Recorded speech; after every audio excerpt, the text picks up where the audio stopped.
隣で話していたいけど、もうあと少しで時がさらってしまう。もし求められるなら抱きしめて永遠を感じてたいな。君と二人で行ったあの場所や寄り添って歩いた家までの帰り道、なぜか急に思い返す。突然消えてしまいそうな、そんな気がして今僕はさよならを言えずにいる。ありがとう、数えきれない微笑みも、君と触れ合った時間も、今の僕の生きてく力に変わっていくんだ。誰にも見せない涙も、抱え込んできた悩みも、僕らは分かち合える。これからもこの先も、春夏秋冬季節が巡ってもずっと同じ時を過ごしていたいねと、いつも眠りにつくまで二人で語り合っていたね。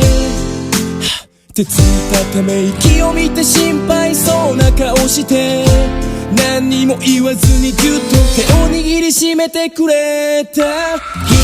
愛して愛されることで本当の愛の意味を知っていくんだよと君が教えてくれたんだ。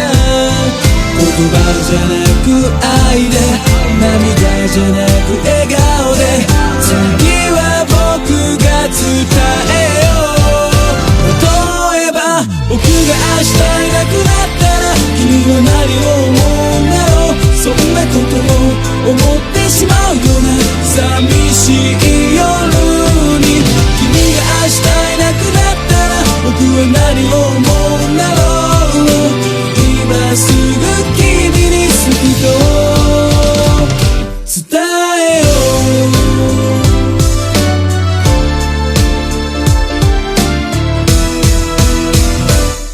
いつだって僕はきっとどこまでも君をずっと笑顔で照らし続けるから、永遠を君と感じたい、明日も隣で笑いたい、君のために僕は強くなる。そう誓うよ。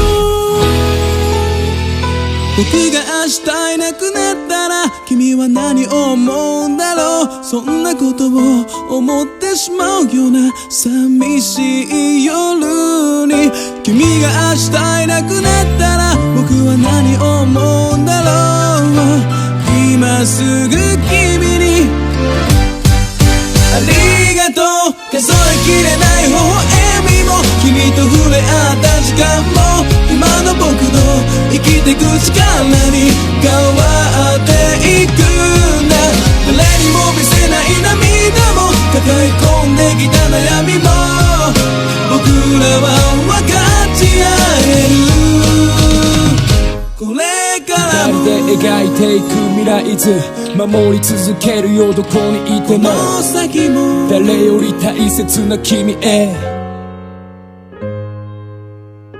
ずっと君の隣で話していたいけど、もうあと少しで時が去ってしまう。もし求められる